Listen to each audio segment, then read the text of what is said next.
کہ ہماری anti terrorist courts فیصلے نہیں کر پا رہی ہیں اور ملک میں یہ جنگ بڑھتی چلی جا رہی ہے. پارلیمنٹ سے زید صاحب سیدھی مارشل لاء کو ہم پھر کیوں دعوت دیں؟ دیکھیے ملٹری کورٹس چاہیے آپ کو. آرمی میں ایک ایکٹ ہے کہ ان انلیگل کمبیٹنٹس کو ٹرائل کر کے ان کا فیلڈ جنرل کورٹ مارشل کیا جا سکتا ہے. وی نیڈ جسٹس اینڈ لا.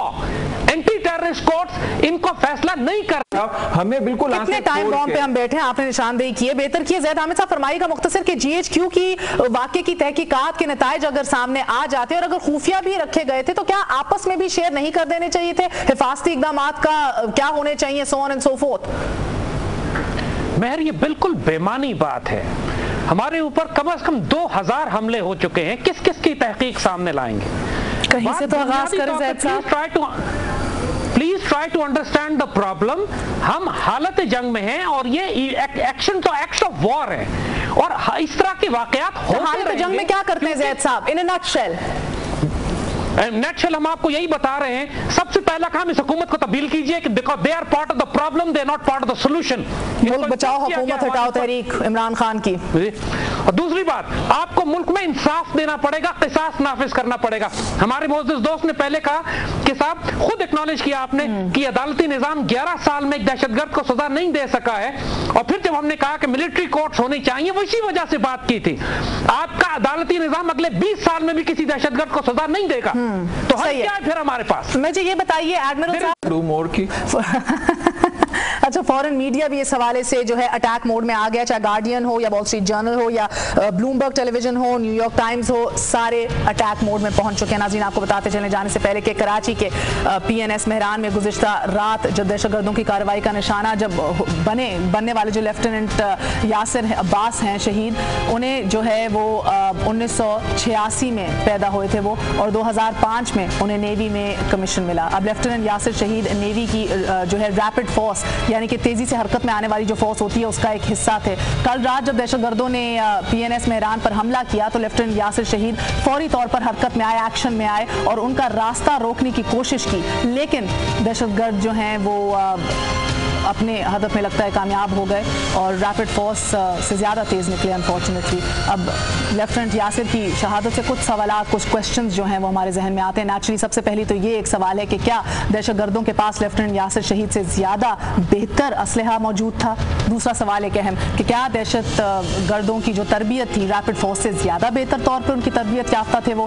تیسرا اہم سوال کہ کیا لیفٹیننٹ یاسر کی شہادت ہمارے نظام دفاع پر جو ان کی تربیت سے لے کر اسلحے تک, حفاظتی اقدامات سے لے کر جو ہے وہ لڑنے کی صلاحیت تک, ہر چیز پر ایک سوالیہ نشان جو ہے نہیں کھڑا کر دیتی؟ اور اب ہم کس بنیاد پر جو ہے 13 مئی کو ہونے والے پارلیمنٹ کے مشترکہ اجلاس میں جو تجویز کی گئی ایک کمیشن تھی اس سے انکار کریں گے؟ بہت اہم سوال ہے پوری قوم کے لیے. آج کے لیے اجازت دیجیے.